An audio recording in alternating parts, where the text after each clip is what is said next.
School college रे भाईगिरी news cut परवर्ती प्रसंग एक कथाटी ये कहूँ जो भाव में दुईटी घटना वर्तमान चर्चा भितर को आसी गोटे घटना केन्द्रापड़ा राजनगर रे घटी अन्यटी रायगड़ा जो आम देखीचे जे किभली भाव में जड़े दशम श्रेणी छात्र अनेक नवम श्रेणी छात्र को किभली भाव में अमानुषिक माड़ मारुले अर्थात रैगिंग स्कूल रे मध्य से चित्र देखा मिली एने केन्द्रापड़ा राजनगर जो भाईगिरी कथा कहुचे जड़े कॉलेज छात्र को निस्तुक माड़ अभियोग होती मदनपुर कॉलेज जड़े छात्र को किसी युवक संघबद्ध भाव आक्रमण करछंती छात्र जनक भय युवक मान गोड़ धरने बाध्य होती केवल सेतिक नुहे युवक मैंने अश्राव्य भाषा गालीगुलज करने सहित धमक अभियोग होती सोशल मीडिया रे वायरल होची भाईगिरी वीडियो पटामुंडी ग्रामांचल थाना एतला पुलिस पर पुलिस तदंत करुछि दुई जन को अटक रखी पचराउचरा पुलिस पक्षरु करा जाउछि छात्र जन को निस्तुक माड़ मारिबा परे तांको अपहरण करा जाइथिबा भी अभियोग होइछि माड़ खाइथिबा छात्रक घर राजनगर पश्चिम भेड़ा गाँव में गत 3 तारिख दिन किसी दुर्वृत्त तांको संघबद्ध आक्रमण करने सह अपहरण कर सांघातिक अभियोग होइछि वायरल हेउथिबा वीडियो को आधार करी पुलिस तदंत करुछि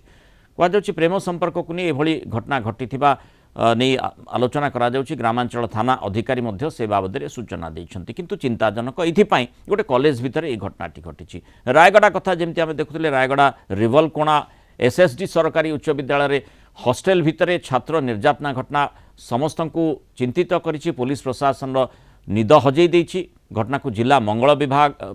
गुरुतर भाव ग्रहण करथिबा बेले कोलनरा गोष्ठी मंगल संप्रसारण अधिकारी तदंत जारी रखिछन्ति कोलनरा बीडीओ रीना प्रधान मध्य आज रिवलकोणा विद्यालय को जाई स्थिति अनुध्यान करिछन्ति जहाँ अभियोग होइतिला रिवलकोणा एसएसडी सरकारी उच्च विद्यालय हॉस्टेल जड़े सीनियर छात्र किसी सहपाठी मिसी नवम श्रेणी 27 जन छात्र को अति बर्बर भाव माड़ मारी गतकाली संध्यारे पुलिस विद्यालय पहुंचवा पर दशम श्रेणी 7 जन छात्र हॉस्टेल छाड़ी फेरार हो जाते स्थानीय लोकों बुझासुझा पर 4 जन छात्र स्कूल को फेरी बेले एबे मध्य 3 जन छात्र फेरार अच्छा घटना रायगड़ा जिलापाल दुख प्रकाश करने सह विद्यालय प्रधान शिक्षकों को कारण दर्शा नोटिस जारी करछन्ति किंतु ये जो दुईटी घटना रहिला स्कूल रे माने जेमती आमे देखुचे गोटे शैक्षिक वातावरण स्कूल कॉलेज रे शैक्षिक वातावरण केमती सुरक्षित रही पारिबो तापरे गुरुत्वारोप करा जाई थाए सेथिपाई व्यवस्था मध्य रही थाए किंतु सेठी एमिति घटना गुड़िक काहेकि बारंबार घटुची से संपर्क में आलोचना करबा वरिष्ठ शिक्षाविद प्रबोध पंडा जोड़ी होइछन्ति श्रीयुक्त पंडा स्वागत करिबा आलोचना को जो प्रसंग आसुची स्कूल कॉलेज आमे जेमती जानू जे बापा माँ जिते स्कूल कॉलेज को पिला को पठे दियंती से माने जानती जे मो पिलाटी सुरक्षित रही किंतु निकट अतीत जो घटना मध्य घटी डीएम स्कूल ताकू नहीं मध्य गोटे बड़ प्रश्न सृष्टि होती तो ता सत्वे एठी जो कथा आम देखुचे दुईटी घटना चर्चा भितर को जेतु आसुची गोटे केन्द्रापड़ा आ गोटे रायगड़ा ये दुईटी घटना माने गोटे जमती माने भयमुक्त वातावरण भितर पिला माने शैक्षिक वातावरण को प्रवेश करेंगे से व्यवस्था मध्य करा जाउछि ता सत्वे एबे एई घटना गुड़िक पिला भय मुक्त बदल से परिवेश को भय युक्त कर देउछि ए कथारे बोधबे आपण द्विमत हेबेनी मते द्विमत हेबेनी आपण संपूर्ण ठीक कहिसंती शैक्षिक वातावरण जपर्यंत भय मुक्त न होइछि छात्र छात्री माने उपयुक्त शिक्षा लाभ करें ना कि आम जो दुईटी घटना ये विषय आलोचना करुचे से दुईटी को जब निर्दिष्ट भाव देखा जाए देखा दुईटी जाक अलग अलग प्रकार घटना प्रथम घटना रायगड़ा हॉस्टेल भितर एपरी घटी पुणी हाईस्कूल छात्र छात्री मान भीतर कथा सेटा दशम श्रेणी छात्र छात्री माने छात्र माने केमिति साहस कले सान छात्र मान को सांग मान को से बाड़ेवा पुणी अमानुषिक भाव हॉस्टेल रे थे हॉस्टेल तत्वावधारक कौन करुले निश्चिंत भाव मु संपूर्ण दोष देवी हॉस्टेल एवं से विद्यालय प्रधान शिक्षक और शिक्षक मान से हॉस्टेल तत्वावधारक से हॉस्टेल अन्य कर्मचारी हॉस्टेल टाक से एमती छात्र मान पूरा छाड़ दे पलैथिले ए हाईस्कूल पढ़ुवा छात्र छात्री माने कौन समय एपरी करने को साहस करंतु जो साहस शब्द आपण कहले प्रकृत रे भय बिल्कुल हटि जाइछि कि पिला मानक मनरु जोथि पय आमे देखुचे घटना घटुछि निश्चित भाबे मु कहबे स्कूल रे प्राय घटना घटे नाही जो स्कूल रे घटिछि आ को से स्कूल संपर्कित हबो से निर्दिष्ट स्कूल को मु दोष देबी से स्कूल रे जो माने अछंती तार परिचालन मंडली तार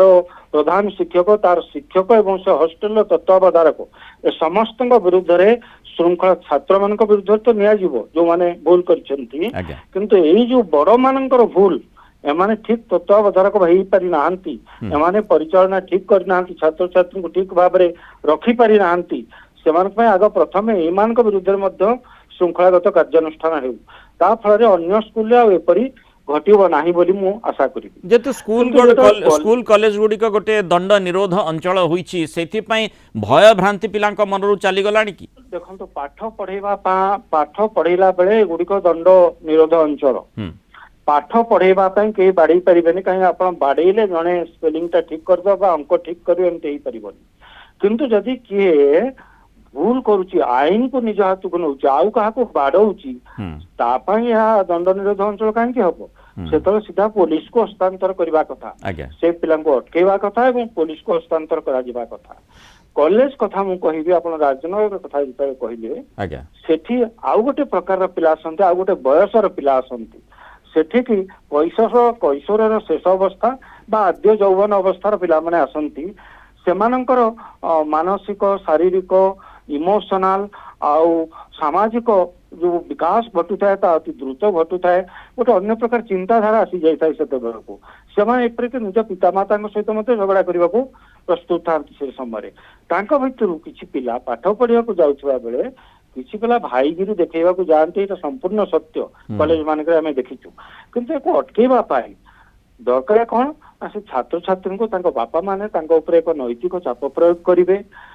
ବିଦ୍ୟାଳୟ ବା ମହାବିଦ୍ୟାଳୟରେ ଯୋଉ ଶିକ୍ଷକ ଅଛନ୍ତି, ପ୍ରିନ୍ସିପାଲ ଅଛନ୍ତି, ଅଧ୍ୟକ୍ଷ ଥିବେ, ଶିକ୍ଷକ ମାନେ ଥିବେ, ଆଗରୁ ସବୁ କଲେଜରେ ଶୃଙ୍ଖଳା କମିଟି ଥିଲା, ଏବେ ବି ଥିବ ସବୁ କଲେଜରେ। ସେମାନେ ମଝିରେ ମଝିରେ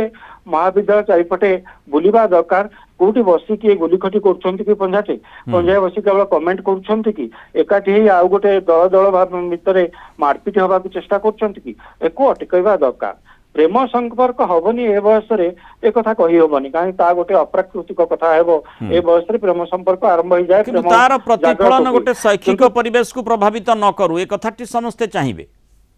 এইটা তাକୁ ନେଇ ମାରପିଟ ହେବେ, ଏ କଥା ମାନେ କୌଣସି ସମୟରେ ସହ୍ୟ କରାଯିବା ଉଚିତ ନୁହେଁ। ଏବଂ ଯେଉଁ ଘଟଣାଟି ଘଟିଛି ଆପଣ ଯେପରି କହିଲେ, ଏହା ଏକ